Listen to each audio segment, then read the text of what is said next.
네, 주말 잘 보내고 계십니까? 주말마다 워싱턴 DC에서 한국 정치를 보는 예리한 분석을 해주고 계시는데요. 박재용 박사 오늘도 연결합니다. 박 박사님 안녕하십니까? 네, 안녕하십니까. 박재용입니다. 네, 박재용의 개념TV도 여러분들 많은 관심 가져주시고요.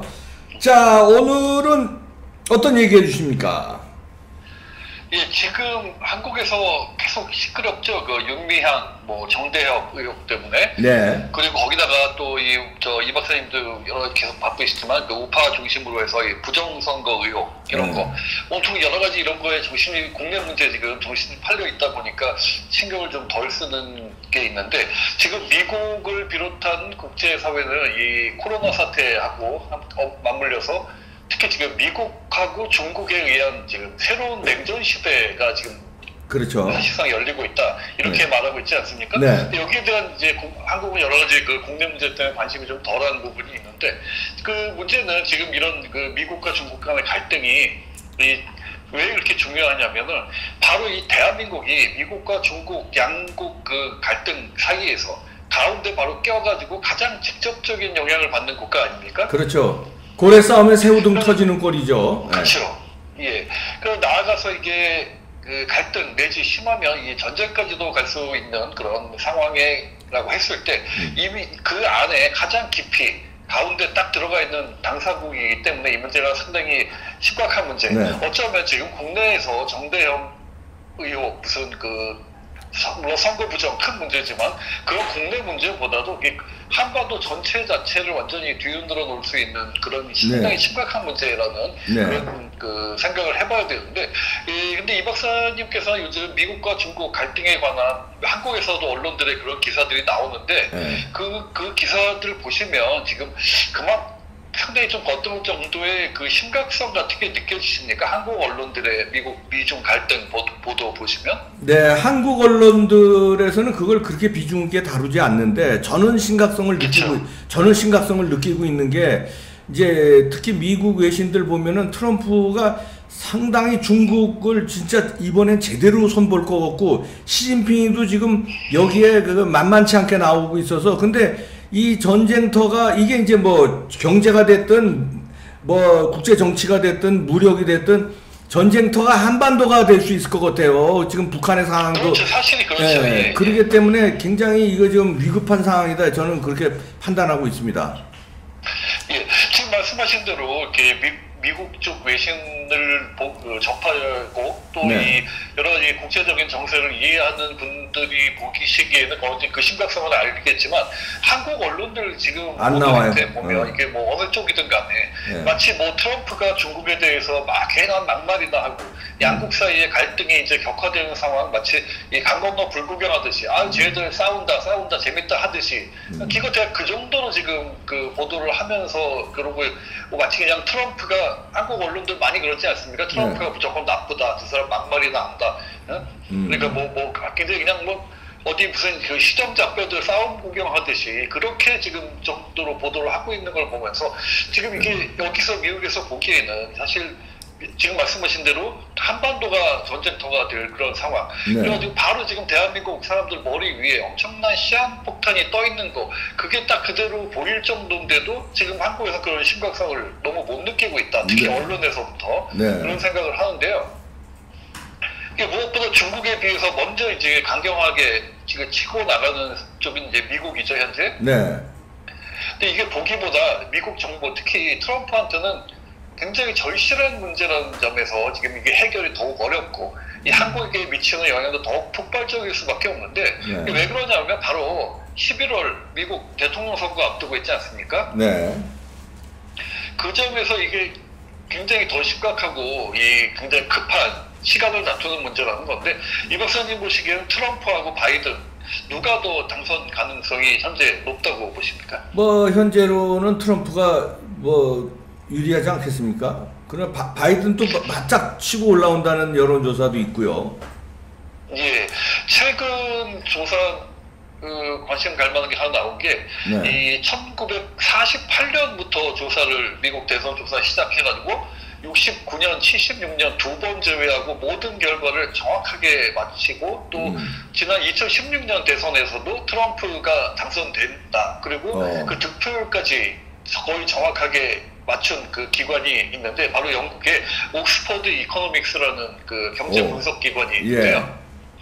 여기가 가장 최근에 엊그제 며칠 전에 나온 그 조사 예측 분석 결과가 어떻게 나왔냐면 트럼프가 35.2%, 바이든이 64.8% 거의 더블 스코어로 트럼프가 진다. 예측을 했습니다. 야, 코로나 때문에 완전히 뒤집혔군요. 예, 바로 그 말이죠. 바로 작년 미국 경제가 굉장히 좋았을 때 그때까지만 해도 이 옥스퍼드 이코노믹스의 조사에선 어떻게 나왔냐면 트럼프가 55% 정도 득표율로 좀 아주 큰 차이는 아니지만 뭐 무난하게 승리할 거라고 예측을 했습니다. 이 같은 기관이. 근데 그 사이에 이렇게 바뀐 거죠. 야, 이거 완전 뒤집어. 그럼 트럼프 어려울 수 있겠네. 이거 중국 때려잡기에 올인. 그래서도 중국 때려잡기에 올인해야 되겠네요. 그렇죠. 예. 지금 미국 경제 얼마 전 그 코로나 막 팬데믹 되기 직전까지만 해도 경제가 너무 좋아서 트럼프는 그거 하나 믿고 굉장히 뭐 사실상 재선은 따놓은 당상이다 할 정도로 여유가 있었는데 이게 불과 얼마 사이에 완전히 상황이 반전됐죠. 지금 코로나 사태로 미국 경제 뭐 사상 최악의 위기라고 할 정도, 뭐 실업률도 역대 최고 수준이다. 뭐 지금 난리가 나고 저도 직접 느끼지만 거의 뭐 경제가 마비되다시피 한 상태로 사람들 너무 집에 있고 저희 집 앞에 산책로에도 보면 대낮에 보면 처음으로 사람 줄 서서 걸어 다니고 있어요. 할 게 없으니까. 지금 그런 상황에서 과연 트럼프가 재선이 쉽겠냐? 당연히 어려워질 수밖에 없죠. 그러네요. 한국은 어느 나라나 똑같은 게 한국도 그 코로나 때문에 여러 가지로 어려울 때 뭐 100만 원도 안 되는 돈 준다 그러니까 분위기 넘어가지 않습니까? 바로. 지금 그 트럼프도 그래서 뭐 그야말로 얌전마마 돈 달러와 찍어내면서까지 뿌려대고 있지만 몇 조 달러씩 그거 가지고도 지금 해결이 쉽지 않은 그런 분위기인데요. 이게 이제 트럼프가 완전히 급해진 거죠. 경제 하나 믿고 있었는데 경제가 완전히 뒤집어져가지고. 그러네요. 그러니까 지금 말씀하신 대로 이 공공의 적을 만들어가지고 싸우는 것밖에 지금 없다 이렇게 된 거죠. 미국 입장에서. 그래서 현재 가장 공감할 수 있는 적이 당연히 중국이 되는데 사실 코로나 때문에 미국 사람들 이 겉으로 표시에 미국 사람들이 그런 인종이나 이런 거 그 적대적인 거 굉장히 좀 표시 안 되려고 이게 좀 착한 척 하는 거 있지 않습니까? 그래서 겉으로 안 그래서 그렇지 지금 중국에 대한 감정이 사실 어느 때보다 나쁜 상태죠. 그렇죠. 미국 사람들. 실제로 최근 여론조사에서도 미국인 약 40%가 중국산 제품을 사지 않겠다 이렇게 말할 정도인데 이게 결국 대선 앞두고 예기치 못한 이제 사면초가 빠진 이 트럼프가 지금 이제 대선 6개월도 안 남았는데 구사할 수 있는 전략이 그 안에 뭐 경제 살려낼 방법은 없고 어떻게 하겠습니까? 이제 중국하고 싸우면서 중국한테 코로나 책임 돌리면서 이 새로운 어떤 냉전 체제에 돌입하면서 사람들을 긴장시켜가지고 지지층 결집시키는 그런 쪽으로 지금 올인하다시피 하고 있는데 아까 말씀하신 가장 큰 영향 받는 국가가 어디겠습니까? 한국이죠. 그렇죠. 이거 지금 그 완전히 그 가운데 껴서 오도 가도 못하는 상태가 됐는데 이게 지금 한국 정부 특히 한국 사회 여러 가지 문제들로 이 문제의 심각성 잘 못 느끼고 있지만 여기서 중요한 건 이제 미국이 이번에 이 중국과 대결 구도 만드는 게 이 불과 얼마 전까지 그 중국과 무역 전쟁 심하지 않았습니까? 어느 정도 이제 합의가 됐지만 이게 그런 무역 전쟁, 무역으로 인한 갈등은 이게 경제적인 건데 이게 경제적인 거하고 달리 이런 지금 정치적인 이유에서 이 중국하고 이런 갈등을 만드는 게 더 이제 심각한데 이게 왜 그러냐면 이게 회사들 간의 거래도 그렇듯이 이제 뭐 국가 간의 경제적 이익으로 인한 갈등은 사실 이 협상의 여지가 상당히 넓게 있지 않습니까? 그렇죠. 주고받으면서 미국하고 중국하고도 합의했듯이 뭐 농산물을 주면 뭐 공산품을 좀 받을 수 있고 뭐 이런저런 게 있는데 이게 온전히 정치적 목적으로 시작된 갈등, 정치적 목적으로 공격을 시작한 거라면은 이게 사실상 쉽지 않죠. 소위 제로섬 게임, 그야말로 너 죽고 나 살자 이렇게 될 수밖에 없죠. 이 정치적 목적이기 때문에 한마디로 이게 사생결단으로 치닫기 쉬운데 특히 지금 미국 상황이 불과 선거 6개월도 남지 않은 상태에서 더욱 그렇죠. 네. 거의 이걸로 지금 끝장 보겠다. 경제고 뭐고 회복할 그 시간 안에 가능성이 없으니까 네. 이걸로 뭐 상당히 좀 큰 충돌이 나더라도 여기에 지금 매달리는 상당히 위험한 상황인데요. 예.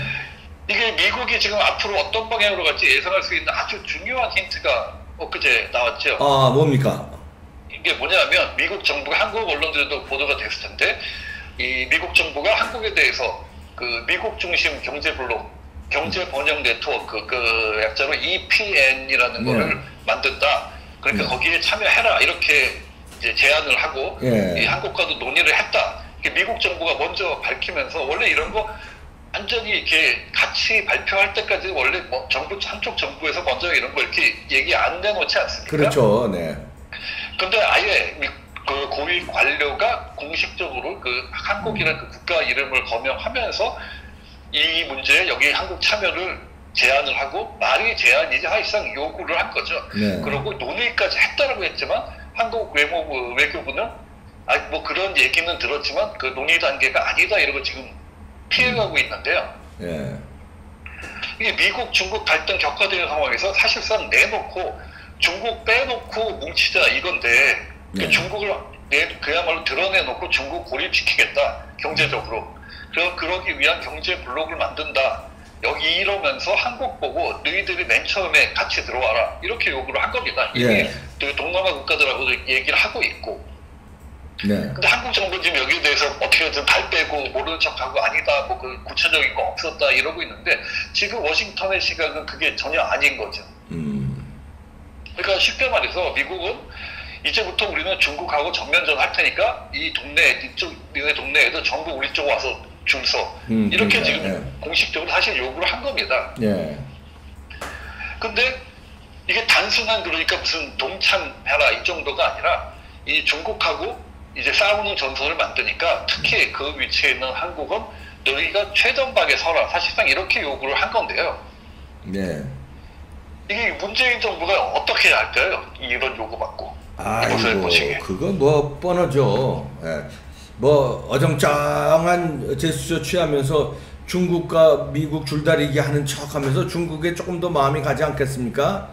그러다 보면 이제 조금 아주 안 좋은 상황으로 갈 수 있는데요. 그게 걱정입니다만은. 그렇죠. 지금 뭐 상황 인식이나 제대로 하고 있는지도 모르겠는데 사실 문재인 정부가 이게 앞서 이렇게 미국과 중심으로 이제 신냉전 시대에 들어가고 있다고 했지만 사실상 이제 냉전이 시작이 된 거죠. 지금 상태는 미국의 지금 태도로 봐서.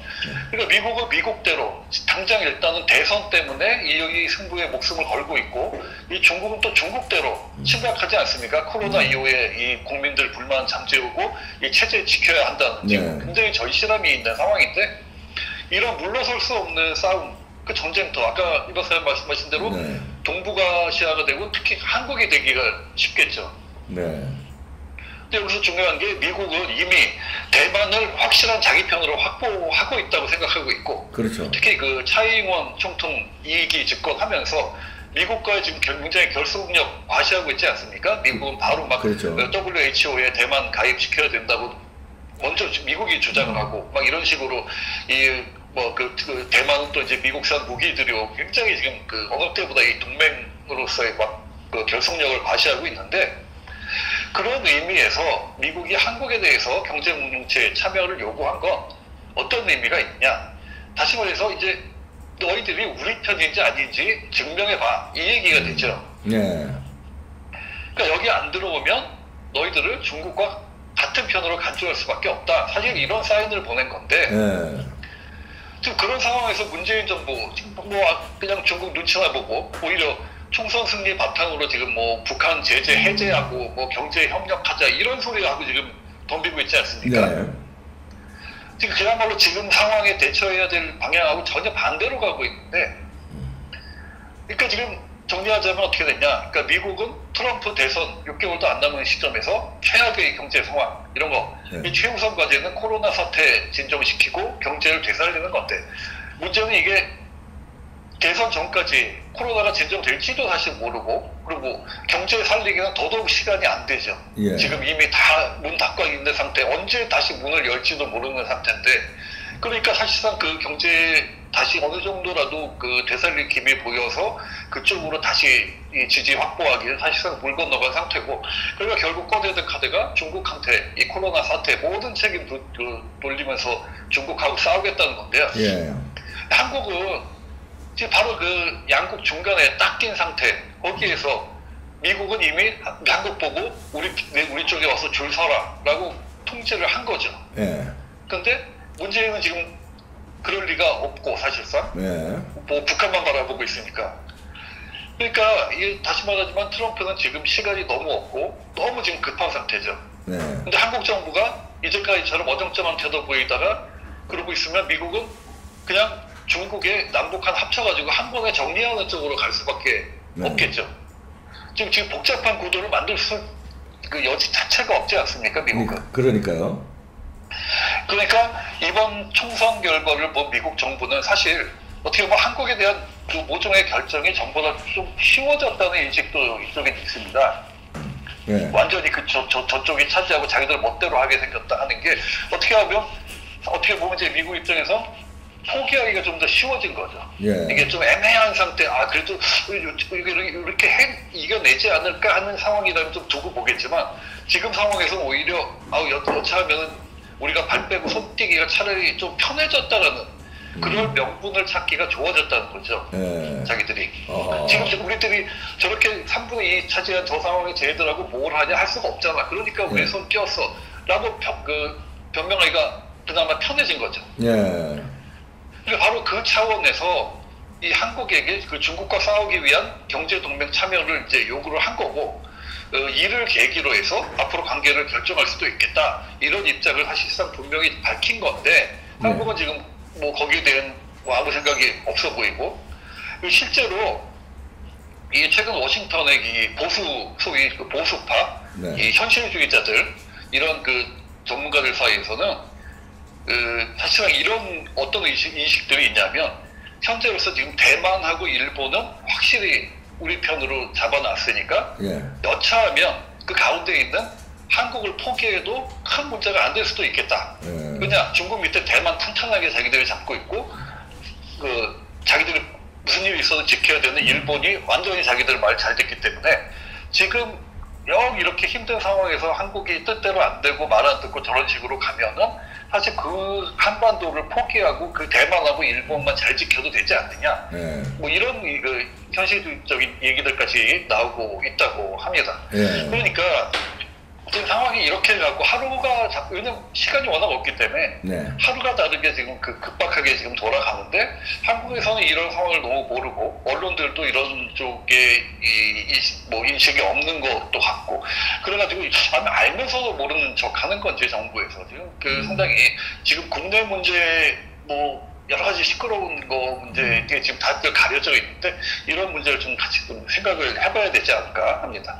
그러네요. 중요한 문제 지적하셨네요. 이거 굉장히 어려운 상황으로 갈 수 있겠는데요. 자, 이 트럼프가 아주 대놓고 같이 가서 중국 죽이자, 중국 봉쇄하자 이렇게 했는데 어정쩡한 스탠스 취했다가 한국도 진짜 포기하는 상황이 되면은 진짜 우리 어렵게 될 텐데, 이거 판단 잘해야 되는데 국민들이라도 이 압박을 넣어야 되겠습니다. 여기서 지금 중요한 게 뭐냐면은, 트럼프가 그 말 그대로 전형적인 장사꾼인데, 이 트럼프가 어떤 만약에 북한하고의 한반도 평화를 위해서 자기가 뭔가 하겠다 이런 명분을 찾는 거에서는 언제든지 포기하기가 쉽죠, 발 빼고. 그러니까요. 근데 지금 이 문제는 자기의 재선이 달린, 그야말로 자기의 장사, 비즈니스 모든 게 걸린 문제이기 때문에 죽기 살기로 덤빌 수가 있다는 겁니다. 그러니까요. 중국하고. 그러니까 이게 지금 트럼프가 김정은하고 쇼하면서 하던 그쪽의 그런 식의 접근하고는 근본적으로 근본 차원이 다르죠. 부터가 다른 거죠. 차원이 다르죠. 이럴 때 우리도 저쪽에서 사활을 걸고 덤빌 때 우리도 사활을 걸고 선택을 해줘야 되는데, 이게 뭐 안이하게 선택하거나 어떻게 정반대로 선택하면은 사활을 건 쪽에 이제 그 무리수에 우리는 하다가 당한 게 구한말 때 그랬지 않았습니까? 이거 이거 지금 굉장히 어려운 처지가 됐네요. 정신 똑바로 차려야 되겠습니다. 자, 오늘 좋은 분석 감사합니다. 박재영의 개념TV도 많이 관심 가져주시기 바랍니다. 워싱턴 DC의 박재영 박사였습니다. 고맙습니다. 예, 감사합니다. 네, 아이고 이거 부정선거 파헤치는 것도 굉장히 중요하지만요. 지금 일촉즉발의 상황이거든요. 특히 북한 상황이 굉장히 맞물려 있기 때문에 북한이 지금 안정적이지 않습니다. 여러 가지 루트로 나오는 게. 제가 그래서 섣불리 얘기 못하지만 굉장히 이상한 쪽으로도 지금 첩보가 나오고 있거든요. 그런 때 빌미로 미국과 중국의 진짜 대리전이 한반도에서 있을 수 있고 여러 가지가 맞물려 있기 때문에 이럴 때 우리가 지도자를 잘못 만나서 참 위험한 상황이 선택을 잘 할 수 있을까요? 참 걱정입니다. 이게 이래저래 큰일인데 그래서 더더욱 이 부정선거 문제로 빨리 이거 결판을 내야 됩니다. 그래서 권력층을 바꿔야지 제대로 된 판단력이 되죠. 지금으로서는 굉장히 나라가 위험한 상황으로 몰아가고 있습니다. 특히 국제정치 상황이요. 자, 묵힙시다. 국민들이 힘을 보여주면 이게 빨리 부정선거로 바꿔야 돼요. 예, 그래야 이게 뭐 되죠. 그렇지 않으면 어려운 상황이 될 것 같습니다. 네, 마치겠습니다.